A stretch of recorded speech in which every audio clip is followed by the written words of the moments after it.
Hello, my dear friends. Welcome back to Bhavadnanantara. I am Chidanand Mugli. Let's float in the ocean of knowledge. In today's class, I will continue the statistics concept, that is, measures of dispersion. In that, we already discussed range, quartile deviation, and interquartile range. In today's class, I will continue the next concept is mean deviation. ಹಿಂದಿನ ಕ್ಲಾಸ್ನಲ್ಲಿ ನಾವು quartile deviation, quartile, inter quartile range ಮತ್ತು ರೇಂಜ್ನ ನೋಡಿದ್ದೀವಿ. ಈಗಿನ ಕ್ಲಾಸ್ನಲ್ಲಿ measures of dispersion next concept ಏನಿರುತ್ತಪ್ಪ ಅಂತಂದ್ರೆ ಮೀನ್ ಡಿವಿಯೇಷನ್, ಅದನ್ನ ನೋಡೋಣಂತ. ಮೊದಲನೇದಾಗಿ mean deviation. Mean deviation is also known as average deviation. Mean deviation ಏನಂತ ಕರೀತಾರಪ್ಪ ಅಂದ್ರೆ ಎವರೇಜ್ ಡಿವಿಯೇಷನ್ ಅಂತಾನು ಕರೀತಾರೆ. It is a measure of dispersion or spread of a set of values in data set. Data set ನಲ್ಲಿರುವಂತ spread of values ನ ಇದು measure ಮಾಡಲಾಗುತ್ತೆ. ಇದರಿಂದ measure ನ ಮಾಡ್ಕೋತೀವಿ.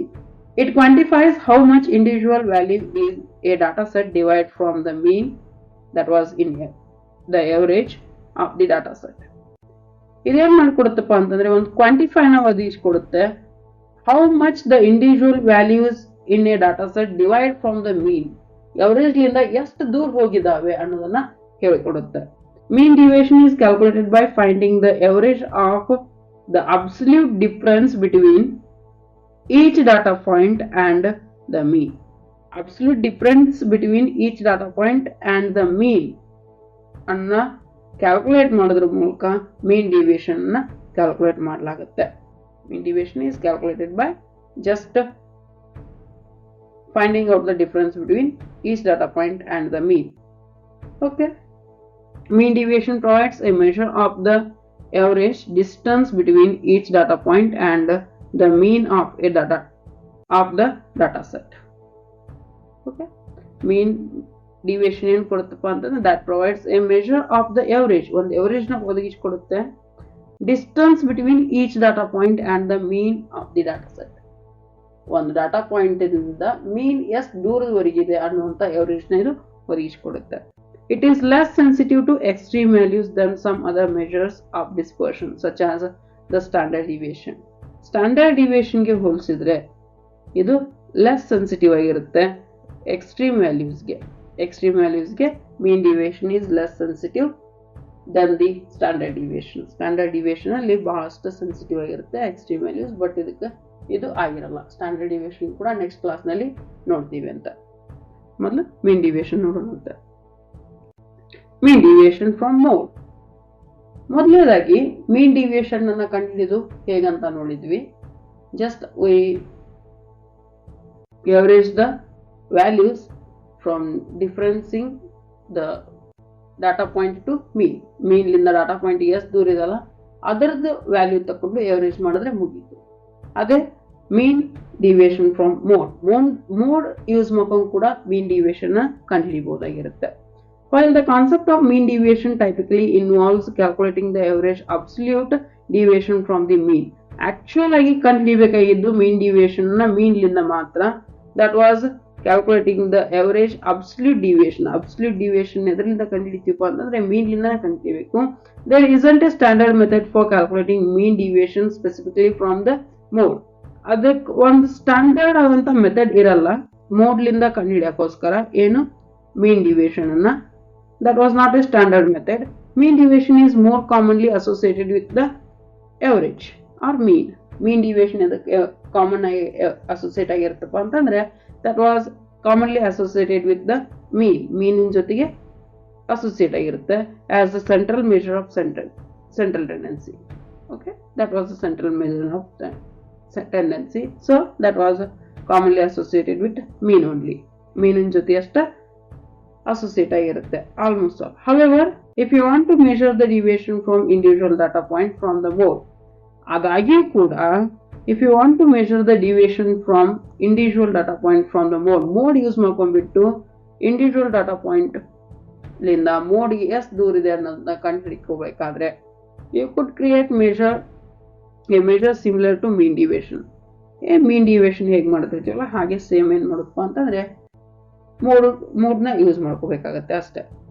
Here is a suggestion for calculating mean deviation from mode. Identify the mode of the data set. First mean deviation ಕಂಡುಹಿಡಿಬೇಕಾದ್ರೆ ಮೀನನ್ನು ಕಂಡುಹಿಡ್ಕೊಳ್ಬೇಕಾಗತ್ತೆ. ಹಾಗೆ ಮೋಡ್ಲಿಂದ ಕಂಡುಹಿಡ್ಕೋಬೇಕಾದ್ರೆ ಮೀನ್ ಡಿವಿಯೇಷನ್ ಮೋಡ್ನ ಕಂಡುಹಿಡ್ಕೋಬೇಕಾಗತ್ತೆ. We must identify the mode in the data set. For each data point in the data set find out absolute difference between data point and the mode. ಪ್ರತಿಯೊಂದು data ಪಾಯಿಂಟ್ಲಿಂದ ಮೋಡಿಗೆ ಎಷ್ಟು ಡಿಫರೆನ್ಸ್ ಇದೆ ಅನ್ನೋದನ್ನ find out ಮಾಡಬೇಕಾಗತ್ತೆ. Next ಹೇಗೆ mean deviation ಕಂಡುಹಿಡಿಯೋಕ್ಕೋಸ್ಕರ ಮೀನ್ಲಿಂದ ಡಾಟಾ ಪಾಯಿಂಟ್ ಎಷ್ಟು ದೂರ ಇದೆ ಅಂತ ಕಂಡುಹಿಡಿತೀವಲ್ಲ, ಹಾಗೆ ಮೀನ್ಲಿಂದ ಮೋಡಿ ಎಷ್ಟು ದೂರ ಇದೆ ಡಾಟಾ ಪಾಯಿಂಟ್ ಅನ್ನೋದು ಕೂಡ, ಡಿಫ್ರೆನ್ಸ್ ಎಷ್ಟಿದೆ ಅನ್ನೋದು ಕೂಡ ಕಂಡುಹಿಡಿಬೇಕು. ಮೋಡ್ಲಿಂದ ಮೀನ್ ಡಿವಿಯೇಷನ್ ಕಂಡುಹಿಡಿಬೇಕಾದ್ರೆ calculate the average of these absolute differences.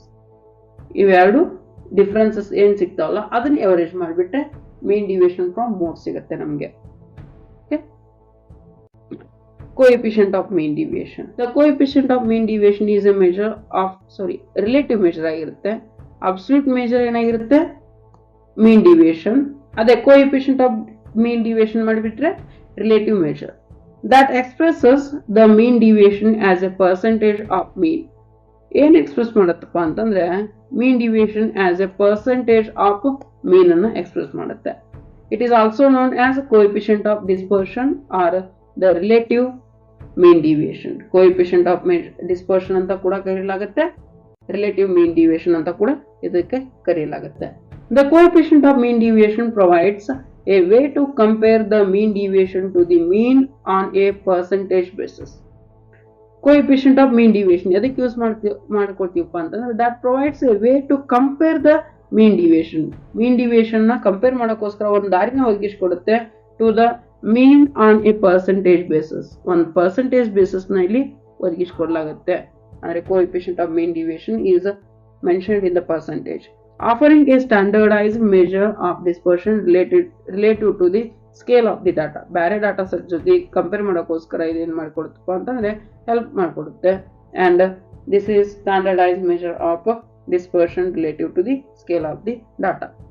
A lower coefficient of mean deviation indicates that the data points are on average closer to the mean. Lower coefficient of mean deviation ಇತ್ತಪ್ಪ ಅಂತಂದ್ರೆ ಅದೇನಾಗಿರುತ್ತಪ್ಪ ಅಂತಂದ್ರೆ ಆ data set ನಲ್ಲಿ ಡಾಟಾಸ್ average ಏನಿದಾವಲ್ಲ ಮೀನ್ ಎವರೇಜ್ಗೆ ಸಮೀಪ ಇದಾವೆ ಅಂತ represent ಮಾಡ್ಕೊಳ್ಳಲಾಗುತ್ತೆ. while a higher coefficient indicates greater variability. ಬಹಳಷ್ಟು ವೇರಿಯಬಿಲಿಟಿ ಇತ್ತಪ್ಪ ಅಂತಂದ್ರೆ ಕೋಎಫಿಷಿಯಂಟ್ ಹೈಯರ್ ಆಗಿರುತ್ತೆ. ಅಂದ್ರೆ ಹೈಯರ್ ಕೋಎಫಿಷಿಯಂಟ್ ಏನ್ ರಿಪ್ರೆಸೆಂಟ್ ಮಾಡ್ಕೊಡುತ್ತಪ್ಪ ಅಂತಂದ್ರೆ that represents higher variability, greater variability in data set.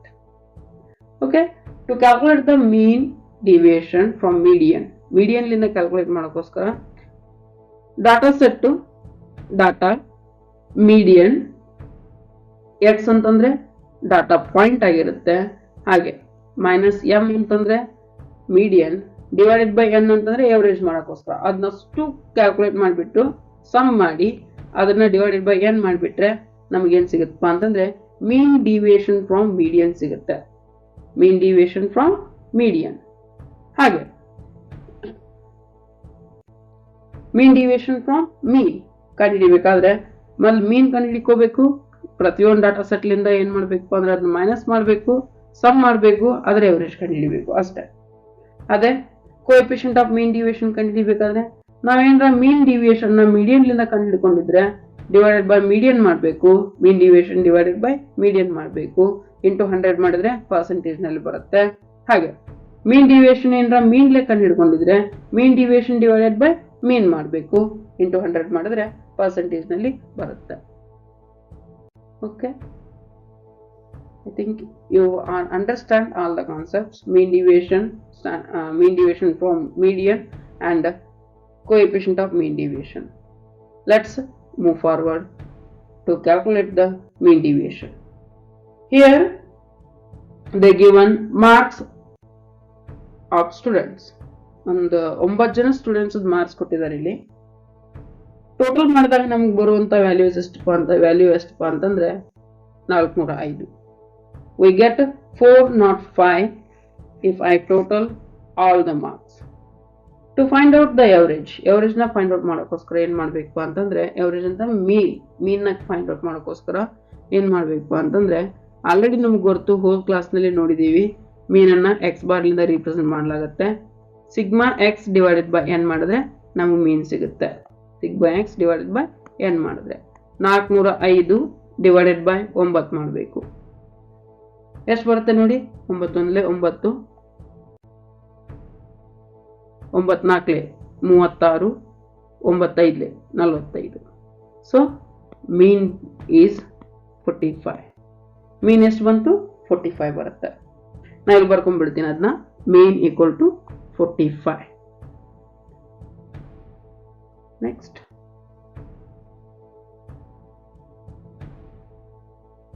Next ನೋಡೋದಾದ್ರೆ ಈ ಮೀನ್ನ ಇಟ್ಕೊಂಡ್ಬಿಟ್ಟು ಮೀನ್ ಡಿವಿಯೇಷನ್ ಕಂಡುಹಿಡಿಬೇಕಾಗತ್ತೆ ಡಿವಿಯೇಷನ್ ಫ್ರಮ್ ಮೀನ್ ಎಷ್ಟು ಬಂತು 45 ಬಂದಿದೆ ಡಾಟಾ ಪಾಯಿಂಟ್ ಎಕ್ಸ್ ಮೈನಸ್ ಮೀನ್ ಮಾಡಬೇಕು ಡಾಟಾ ಪಾಯಿಂಟ್ ಎಷ್ಟಿದೆ 20 ಇದೆ ಹಾಗೆ ಮೀನ್ ಎಷ್ಟಿದೆ 45 ಇದೆ ಮೈನಸ್ ಮಾಡಿದ್ರೆ ನಮಗೆ ಬರುವಂಥ ವ್ಯಾಲ್ಯೂ 25 ಆಗುತ್ತೆ ಆಕ್ಚುಲಿ -25 ಬರುತ್ತೆ ವ್ಯಾಲ್ಯೂ ಮೀನ್ ಡಿವಿಯೇಷನ್ ಕ್ಯಾಲ್ಕುಲೇಟ್ ಮಾಡಬೇಕಾದ್ರೆ ವಿ ಇಗ್ನೋರ್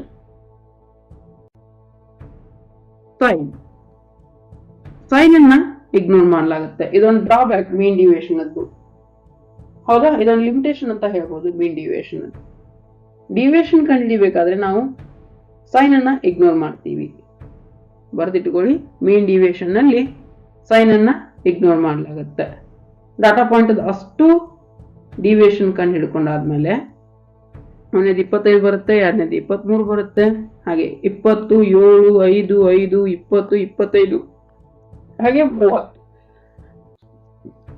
ಅಷ್ಟು ಸಮ್ ಮಾಡ್ಬೇಕಾಗತ್ತೆ ಯಾಕಂದ್ರೆ ಇದರ ಎವರೇಜ್ ಕಂಡುಹಿಡಿಬೇಕು ನಾ ಈಗ ಡಿವಿಯೇಷನ್ ಫ್ರಮ್ ಮೀನ್ ಅದ್ರ ಎವರೇಜ್ ಕಂಡುಹಿಡಿಬೇಕಾದ್ರೆ ಅಷ್ಟು ಸಮ್ ಮಾಡಿದ್ರೆ 160 ಬರುತ್ತೆ 160 ಡಿವೈಡೆಡ್ ಬೈ 9 ಮಾಡಿಬಿಟ್ರೆ ನನಗೆ ಮೀನ್ ಡಿವಿಯೇಷನ್ ಬರುತ್ತೆ ಡಿವಿಯೇಷನ್ ಎಕ್ಸ್ ಬಾರ್ ಅಂತ ಬರೀತೀವಿ ಅದನ್ನ ಆಕ್ಚುಲ್ ಆಗಿ 160 is sigma D deviation divided by N 160 divided by 9 9 ones are 9 9 sevens are 63 63 okay 9 7 63 9 sevens are 63 7 ಉಳಿತು ಮತ್ತೆ 70 ಆಯಿತು 9 sevens are 63 ಅಂತಂದ್ರೆ 17.77 ಬರ್ತಾ ಹೋಗುತ್ತೆ ಮೀನ್ ಡಿವಿಯೇಷನ್ ಇಸ್ 17.77 ನಾನು ಇಲ್ಲಿ ಬರ್ಕೋತಾ ಇದ್ದೀನಿ ಅದನ್ನ mean deviation is 17.77 okay next ನೋಡೋದಾದ್ರೆ ಏನಪ್ಪಾ ಅಂತಂದ್ರೆ mean deviation from mode ಕಂಡುಹಿಡಿಬೇಕಾದ್ರೆ ನಾವೇನ್ ಮಾಡ್ಬೇಕಪ್ಪ ಅಂತಂದ್ರೆ ಅಷ್ಟು ಡಾಟಾ ಸೆಟ್ ನ ಇನ್ಕ್ರೀಸಿಂಗ್ ಆರ್ ಡಿಕ್ರೀಸಿಂಗ್ ಆರ್ಡರ್ ನಲ್ಲಿ ಸೆಟ್ ಮಾಡಬೇಕಾಗುತ್ತೆ already data set increasing order ನಲ್ಲೇ ಇವೆ observe the data set to know that ಅವ್ನು ನೋಡಿದ್ರೆ ನಿಮ್ಗೆ ಗೊತ್ತಾಗುತ್ತೆ observe the data set to know they are in increasing direction more ಕಂಡುಹಿಡಿಬೇಕಾದ್ರೆ ಏನು ಮಾಡ್ತೀವಪ್ಪ ಅಂತಂದ್ರೆ ಇದರ ಮಿಡಲ್ ವ್ಯಾಲ್ಯೂ ತಗೋಬೇಕು ಮಿಡಲ್ ವ್ಯಾಲ್ಯೂ ತಗೋಬೇಕಾದ್ರೆ ಇಲ್ಲಿ ಇಲ್ಲಿ ಇಲ್ಲೊಂದು ಇಲ್ಲೊಂದು ಇಲ್ಲೊಂದು ಇಲ್ಲೊಂದು ಕ್ಯಾನ್ಸಲ್ ಮಾಡ್ತಾ ಹೋಗ್ತಾರೆ ನಾವು ಮೋಡ್ ಎಷ್ಟು ಬರುತ್ತಪ್ಪ ಅಂತಂದ್ರೆ 40 ಬರುತ್ತೆ we get mode 40 and find out the deviation from mode the data set deviation ಕಂಡುಹಿಡಿಬೇಕಾಗುತ್ತೆ ಇದು ಎಕ್ಸ್ ಮೈನಸ್ ಮೋಡ್ ಅಂತ ಫೈಂಡ್ ಔಟ್ ಮಾಡಿದ್ರೆ 20 ಮೈನಸ್ 40 ಮೈನಸ್ 20 ಬರುತ್ತೆ ಇದರಲ್ಲಿ ಕೂಡ ಏನು ಮಾಡಲಾಗತ್ತಪ್ಪ ಅಂತಂದ್ರೆ ಮೈನಸ್ ಸೈನ್ ನ ಇಗ್ನೋರ್ ಮಾಡಲಾಗುತ್ತೆ here also we ignore the minus sign to when we calculate all the data we get 20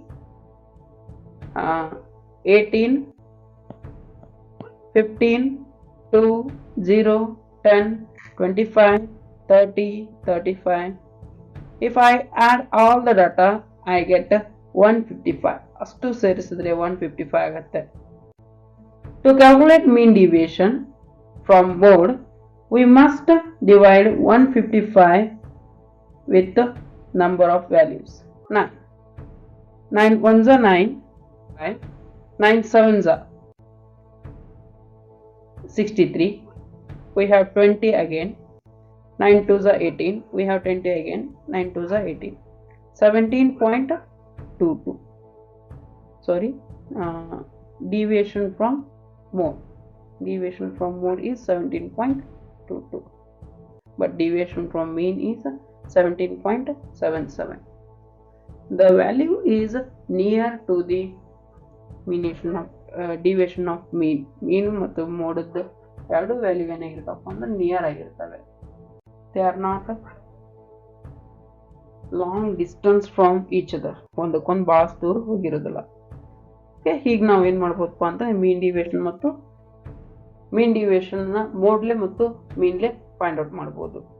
ಹಾಗೆ ನಾವು ಕೋಎಫಿಷಿಯಂಟ್ ಆಫ್ ಮೀನ್ ಡಿವಿಯೇಷನ್ ಮೀನ್ಲೆ ಕಂಡು ತೆಗಿಬೇಕಾದ್ರೆ ಇದ್ರ ಡಿವೈಡೆಡ್ ಬೈ ಮೀನ್ ಮಾಡಿಬಿಟ್ರೆ ಡಿವೈಡೆಡ್ ಬೈ 45 ಮಾಡಿಬಿಟ್ರೆ ಕೋಎಫಿಷಿಯಂಟ್ ಆಫ್ ಮೀನ್ ಡಿವಿಯೇಷನ್ ಬರುತ್ತೆ. ಇದರಲ್ಲಿ ಡಿವೈಡೆಡ್ ಬೈ 40 ಮಾಡಿಬಿಟ್ರೆ coefficient of mean deviation from mode ಬರುತ್ತೆ. 17.77 ಡಿವೈಡೆಡ್ ಬೈ 45 ಮಾಡಿದ್ರೆ ನನಗೆ ಬರುವಂಥ ಆನ್ಸರ್ ಎಷ್ಟಪ್ಪ ಅಂತಂದರೆ 0.3948. ಇದನ್ನ ಮಲ್ಟಿಪ್ಲಿಕೇಶನ್ ಮಾಡಿದ್ರೆ 100ಲಿಂದ 39.48. ಕೋಎಫಿಷಿಯಂಟ್ ಆಫ್ ಮೀನ್ ಡಿವಿಯೇಷನ್ 39.48 ಬರುತ್ತೆ ಮೀನ್ಲಿಂದ ಕಂಡುಹಿಡಿದಂಥ ಡಿವಿಯೇಷನ್. ಅದೇ 17.22 ಡಿವೈಡೆಡ್ ಬೈ 40 ಮಾಡಿದ್ರೆ ಐ ವಿಲ್ ಗೆಟ್ ಆನ್ಸರ್ 0.4305. ಇದನ್ನ ಮಲ್ಟಿಪ್ಲಿಕೇಶನ್ ಮಾಡಿದ್ರೆ 43.05% ಬರುತ್ತೆ mean coefficient of mean deviation from mode. Value change ಆಗ್ತವೆ, ಆದರೆ ಏನಪ್ಪ ಅಂತಂದರೆ ಮೋಡ್ ಮತ್ತು ಮೀನ್ ಇಲ್ಲಿ 45 ಡಿವೈಡ್ ಮಾಡಲಾಗುತ್ತೆ, ಇಲ್ಲಿ 40 ಡಿವೈಡ್ ಮಾಡಲಾಗುತ್ತಲ್ಲ, ಅದು ಸಂಬಂಧ ವ್ಯಾಲ್ಯೂ ಸ್ವಲ್ಪ ಚೇಂಜ್ ಬರ್ತವೆ. ಮೋಡೇ ಬೇರೆ ಮೀನ ಬೇರೆ ಇರುತ್ತಲ್ಲ, ಸೊ ಹಾಗಾಗುತ್ತೆ. ಮೆರಿಟ್ಸ್ ಆಫ್ ಮೀನ್ ಡಿವಿಯೇಷನ್ ನೋಡೋದಾದ್ರೆ easy to understand. Mean deviation is relatively easy to understand and calculate compared to some other measures of dispersion like variance and standard deviation. Variance ಮತ್ತು standard ಡಿವಿಯೇಷನ್ಗೆ ಹೋಲಿಸಿದ್ರೆ mean deviation ಬಹಳಷ್ಟು easy ಆಗಿರುತ್ತೆ calculation ಮಾಡೋಕ್ಕೋಸ್ಕರ. It involves finding the average absolute deviation from the mean. Average ಕಂಡುಹಿಡಿತೀವಿ, absolute deviation from the mean, ಮೀನ್ಲಿಂದ ಎಷ್ಟು deviate ಆಗ್ತಿದೆ ಅನ್ನೋದನ್ನ ಈಸಿಯಾಗಿ ನಾವು ಎವರೇಜ್ ಮಾಡೋದ್ರ ಮೂಲಕ ಮೀನ್ ಡಿವಿಯೇಷನ್ನ ಫೈಂಡ್ ಔಟ್ ಮಾಡ್ತಿದ್ದೀವಿ. Which is straightforward conceptually. Conceptual ಆಗಿ ನೋಡಬೇಕಾದ್ರೆ this is an straightforward method. Intuitive interpretation. Mean deviation represents the average deviation of individual data points from the mean. Mean deviation ಏನು ಮಾಡ್ತೀವಪ್ಪ ಅಂತಂದ್ರೆ average data points, individual data points deviate ಆಗಿರ್ತಾವಲ್ಲ, ಎಷ್ಟು deviate ಆಗ್ತಿರ್ತಾವಲ್ಲ, individual data ಪಾಯಿಂಟ್ಲಿಂದ ಎಷ್ಟು deviate ಆಗಿದೆ ಮೀನ್ ಅನ್ನೋದನ್ನ calculate ಮಾಡಲಾಗುತ್ತೆ mean deviation ಅಲ್ಲಿ. It provides a direct interpretation of the spread of variability in dataset. Dataset ನಲ್ಲಿರುವಂಥ ಸ್ಪ್ರೆಡ್ ಅಥವಾ ವೇರಿಯಬಿಲಿಟಿನ ಡೈರೆಕ್ಟ್ ಆಗಿ ಇದರಲ್ಲಿ ತೋರಿಸಿಕೊಡಲಾಗುತ್ತೆ. Robust to outliers. Mean deviation is less affected by extreme values or outliers in the dataset compared to the measure likes variance and standard deviation. Standard deviation ಮತ್ತು ವೇರಿಯಾನ್ಸ್ಗೆ ಹೋಲಿಸಿದ್ರೆ mean deviation robust ಆಗಿರುತ್ತೆ to the outliers. Fit square the deviation from the mean. Actually standard deviation ಕಂಡುಹಿಡಿಯಬೇಕಾದ್ರೆ we just square the deviation from the mean. Deviation ನ square ಮಾಡಲಾಗುತ್ತೆ. So that was not robust, but mean deviation is robust. Therefore it can be more robust in the presence of outliers. Outliers ಇದ್ರೂ ಕೂಡ ಏನಾಗುತ್ತಪ್ಪ ಅಂತಂದ್ರೆ this is robust. Useful for non-normally distributed data. Non normal data ಅಂದರೆ normal data ಇರಲಿದೆ, skewed data ಇದ್ರೂ ಕೂಡ ಇದು ನಡೆಯುತ್ತೆ. Mean deviation is suitable for non normally distributed data or data with irregular distributions. Data irregular distribution ಹೊಂದಿದ್ರೂ ಕೂಡ ಇದನ್ನು use ಮಾಡ್ಬೋದಾಗಿರುತ್ತೆ. Fair measures like standard deviation may not provide accurate insights. ಅಂಥ ಡಿವಿಯೇಷನ್ ಇರುವಂಥ ಡಾಟಾ ಏನಾಗ್ತಪ್ಪ ಅಂತ ಸ್ಟ್ಯಾಂಡರ್ಡ್ ಡಿವಿಯೇಷನ್ನ ಕೊಡಲ್ಲ, ಅಕ್ಯುರೇಟ್ ಡಿವಿಯೇಷನ್ ಅದು ಕೊಡಲ್ಲ. ಸಿಕ್ಕದಂಥ ಡಾಟಾಗೆ ನಾರ್ಮಲ್ ಡಾಟಾ ಸ್ಪ್ರೆಡ್ ಇರಬೇಕಾಗತ್ತೆ ಸ್ಟ್ಯಾಂಡರ್ಡ್ ಡಿವಿಯೇಷನಲ್ಲಿ. ಓಕೆ, ಡಿಮೆರಿಟ್ಸ್ ಬಂದರೆ not a consistent measure. Mean deviation does not have consistent properties. ಯಾವುದೇ ರೀತಿಯಾದಂಥ ಕನ್ಸಿಸ್ಟೆಂಟ್ ಪ್ರಾಪರ್ಟೀಸ್ ಇರಂಗಿಲ್ಲ. ಯಾಕಪ್ಪ ಅಂತಂದರೆ mean deviation we just calculate mean deviation from mode also, ಮೋಡ್ಲಿಂದನೂ ಕ್ಯಾಲ್ಕುಲೇಟ್ ಮಾಡಿರ್ತೀವಿ ಅದಕ್ಕೆ. ಹಾಗೆ ಕನ್ಸಿಸ್ಟೆಂಟ್ ಅಂತ ಒಂದು ಪ್ರಾಪರ್ಟಿನ ಇದು ಹೊಂದಿರೋದಿಲ್ಲ. Particularly in terms of mathematical properties like being unbiased or consistent estimators of population matters ಇರ್ಬೋದು, ಪ್ಯಾರಾಮೀಟರ್ಸ್ ಇರ್ಬೋದು, ಪಾಪ್ಯುಲೇಷನ್ ಪ್ಯಾರಾಮೀಟರ್ಸ್ ಇರ್ಬೋದು, ಅಥವಾ ಎಸ್ಟಿಮೇಟರ್ಸ್ ಇರ್ಬೋದು. ಅದರಲ್ಲಿ ಕನ್ಸಿಸ್ಟೆನ್ಸಿನ ಮೀನ್ ಡಿವಿಯೇಷನ್ಲಿ ನಾವು ತೆಗೆದುಕೊಳ್ಳೋಕ್ಕಾಗಲ್ಲ. This can make it less desirable in certain statistical analysis. ಅದರ ಸಂಬಂಧ ಲೆಸ್ ಡಿಸೈರಬಲ್ ಆಗಿರುತ್ತೆ mean deviation. Less widely used.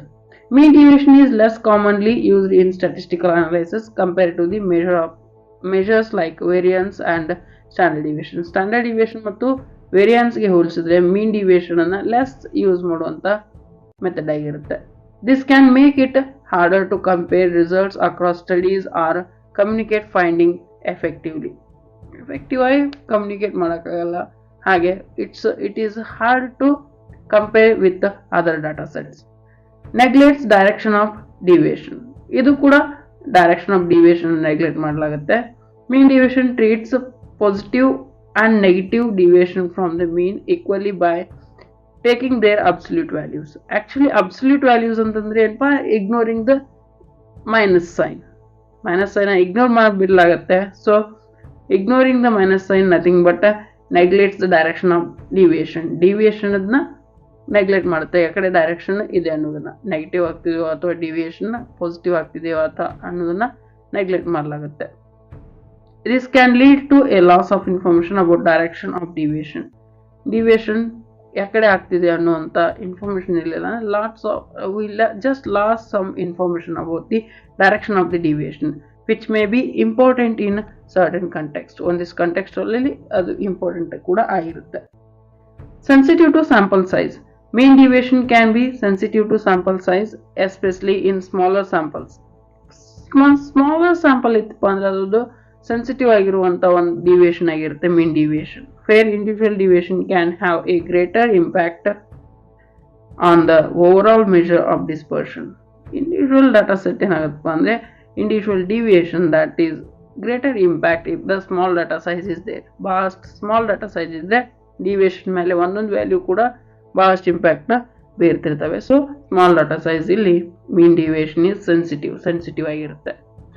Okay my dear friends, your success is our mission. Welcome to ಭವಜ್ಞಾನಾಂತರ, where learning is an adventure. Thank you one and all.